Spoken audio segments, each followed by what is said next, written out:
नमस्ते, मैं हूँ श्रद्धा कोळेकर। हमारी नई सीरीज साइकोलॉजी ऑफ मनी में आप सभी का स्वागत है। इस सीरीज में हम समझेंगे कि हम पैसों के बारे में असल में कैसा सोचते हैं और इसके पीछे की साइकोलॉजी क्या है। आज की हमारी कॉन्सेप्ट है साइकोलॉजी ऑफ मनी की। इस कॉन्सेप्ट को समझने के लिए मैं आपको अपनी ही एक कहानी सुनाती हूँ। जब मैं कॉलेज में थी तब मैंने अपने दोस्तों से कहा था कि अगर मुझे एक पर्टिकुलर अमाउंट की सैलरी वाली नौकरी मिल गई तो मैं तुम सबको पुणे के एक बड़े रेस्टोरेंट में पार्टी दूंगी। अगले 5 सालों में मेरा वो सपना सच भी हो गया। लेकिन मजे की बात देखिए, एक दिन मैं अपनी उसी सहेली के सामने शिकायत कर रही थी कि मेरी सैलरी कितनी कम है और इससे बढ़ाने के लिए मुझे क्या करना चाहिए। तब मेरी उस सहेली ने उस पुरानी पार्टी की मुझे याद दिलाई। उस वक्त मैंने सोचा कि जो लक्ष्य मैंने खुद तय किया था उसे पाने के बाद भी मुझे खुशी क्यों नहीं हुई। यही आती है साइकोलॉजी ऑफ इनफ की कंसेप्ट। अक्सर शेयर मार्केट में निवेश करते समय हमारे साथ भी ऐसा होता है। कोई शेयर अच्छा रिटर्न दे रहा होता है तो हम लालच में आकर उसमें और पैसा डालते हैं। कभी कभी तो हम अपनी कैपेसिटी के बाहर जाकर इन्वेस्ट कर देते हैं, लेकिन इस अति मोह के चक्कर में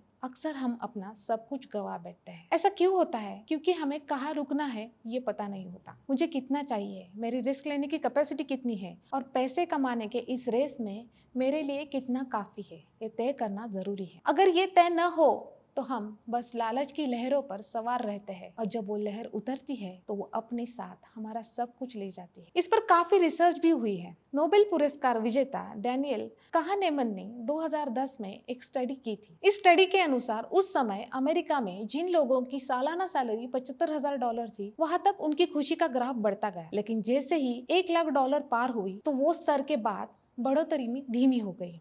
यह रिसर्च साबित करती है कि इनफ यानी बस का ये आंकड़ा सिर्फ काल्पनिक नहीं है, बल्कि हमारे दिमाग के सैटिस्फैक्शन लेवल से जुड़ा होता है। इस बारे में एक बहुत ही मशहूर किस्सा है, लेखक कर्ट वोनेगुट और जोसेफ हेलर का। एक अरबपति की पार्टी में कर्ट ने हेलर से पूछा, इस अरबपति ने आज एक दिन में जितना कमाया उतना शायद तुम अपनी किताबों से जिंदगी भर में भी नहीं कमा पाओगे। हेलर ने मुस्कुराकर जवाब दिया, मेरे पास एक ऐसी चीज है जो शायद उसके पास कभी नहीं होगी। इनफ, मेरे पास पर्याप्त है, इसका मुझे एहसास है। यही बात लेखक मॉर्गन हाउसवेल ने अपनी किताब द साइकोलॉजी ऑफ मनी में इसका जिक्र किया है, जो आज दुनिया भर में बहुत मशहूर है। तो आप इस बारे में क्या सोचते हैं? शेयर मार्केट में निवेश करते समय क्या आप अपनी कोई लिमिट तय करते हैं? ये हमें कमेंट में जरूर बताइएगा। और ऐसे ही दिलचस्प वीडियो देखने के लिए हमारे चैनल मनी मैक्स को सब्सक्राइब करना ना भूलें।